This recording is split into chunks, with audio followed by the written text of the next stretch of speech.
અમદાવાદના કોઈ પણ ખૂણામાં જાઓ અને તમને ફાફડા જલેબી ના મળે એવું તો ક્યાંથી બને.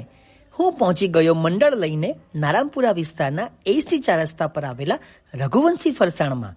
બહાર બોર્ડ હતું કે શુદ્ધ સિંગ તેલમાં બનાવેલા ફાફડા, ભજીયા અને ગાંઠિયા. મેં કીધું કે ગરમા ગરમ ગાંઠિયા કાઢી આપો તો મારી જોડે આવેલું મંડળ બોલ્યું કે મારે તો ભજીયા ખાવા છે. ગરમા ગરમ ગાંઠિયા અને મસ્ત ભજીયાએ તો દિલ ખુશ કરી દીધું અને મને વધારે ભૂખ જગાડી. તો અમારા નરેશભાઈ કે હું તો ફાફડા જલેબી ખાવાનો છું. મેં કીધું ખાઈ લો, કેમ કે કરકરા ફાફડા અને રસદાર જલેબી એક ગુજરાતી માટે 32 જાતના ભોજન બરાબર કહેવાય.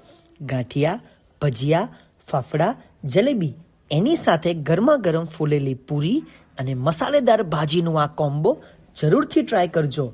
ગુચડાને ફોલો કરવા પર અને આ રીલ બતાવવા પર 1 કિલો આઇટમ ઉપર 100 ગ્રામ જલેબી ફ્રી પણ મળી જશે. ગુચડાની ગેરંટી, ટેસ્ટેડ, ઓકે. આવા જ વિડીયો જોવા માટે સોશિયલ મીડિયા પર ફોલો કરો ગુચડું.